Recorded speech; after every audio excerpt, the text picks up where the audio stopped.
3 months ago, I quit my good paying corporate job to go fully into my business. Watch this video if you would like to become an entrepreneur or if you're thinking about becoming an entrepreneur.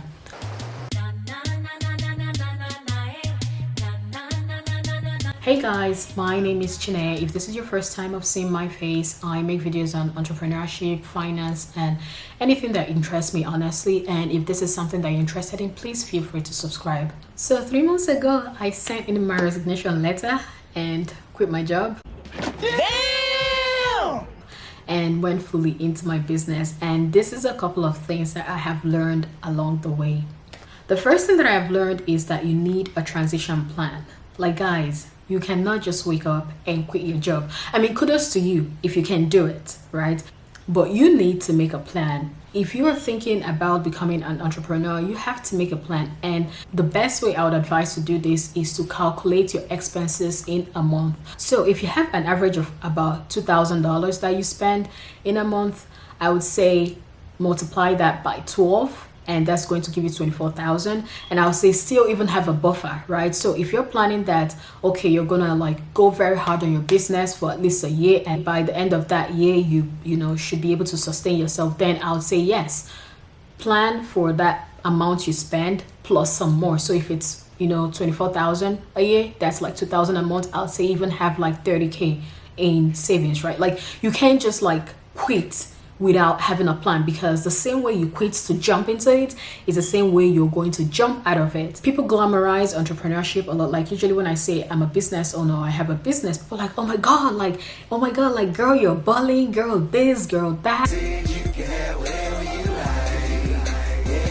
Like, you must be traveling a lot. I'm like, bruh, no, like it doesn't work like that. I am literally working my butt off every day, to have the kind of life that I desire.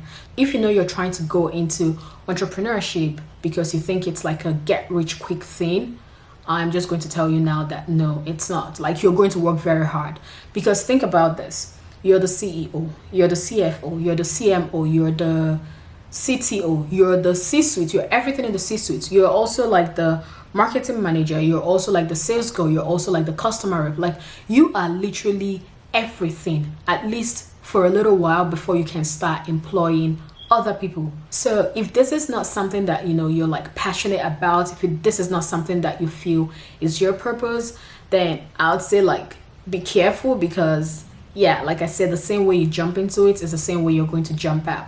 So before you go into entrepreneurship, have a transition plan. Have a plan of how you're going to go from your 9 to 5, where the income is stable. You're getting something every 2 weeks, to like where you're probably maybe like getting something, like you might get something this week, get something next week, and then 3 weeks you're not going to get anything, and then you get something the next day and the next day and the next day, and then 1 month you don't get anything. That's literally how it is. So the second thing I have learned about entrepreneurship is that there will be lots of naysayers. Like a lot of people will doubt you. Like guys, I'm telling you, like people, and the people that will doubt you, these are your loved ones. Like these are not even haters. They are not trying to hate on you. Like they're actually genuinely, worried. They are genuinely like, this is basically out of their love for you. It's not really your job to convince them, because you alone, the vision that you have in your mind. I can't remember, someone said, I don't know where I saw this, but someone said your vision is like a love letter between you and God. It's just the two of you that know about it, right? You can't really explain it to the third party. So you're going to have a lot of naysayers, but what you have to do is just always go back to your vision. Always remember, this is what I'm working towards. Like you have to have a big why, right? There are sometimes my mom would just be like, because my mom, she gets very worried about me. Like she'll just be like, are you sure this is what you want to do? I'm like, yes. So there are going to be a lot of naysayers. They're not doubting you because they are haters or everything. They are actually doubting out of genuine love for you. So you have to always make sure you have your why, your big why, and you have your vision in your mind. The next thing that I have learned is that you have to have a business plan, right?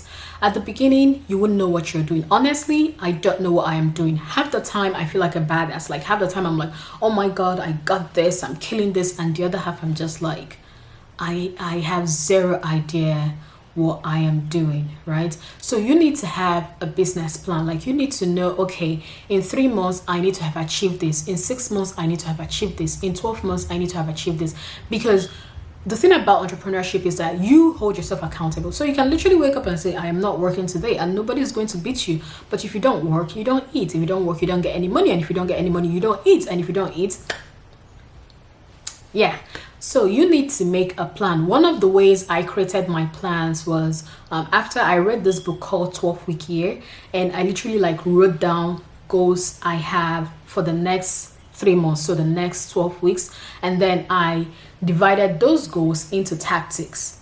And those tactics are like each week, like I make sure I complete. I have like a deadline every week for a tactics, right? So each week I am completing my tactics, and this goal is like taking me to my overarching goal of, you know, like financial freedom, of like my long-term goal. The other thing that I also learned is that networking is a non-negotiable. You have to network. Like you could literally have the most amazing product in the market, or you could literally be offering the most amazing service, and if people don't know what you're doing, nobody's going to buy from you.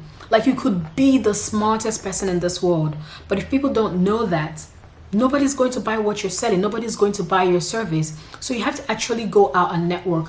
One thing my business coach said to me, which has always, you know, stayed with me, is people buy from people they like.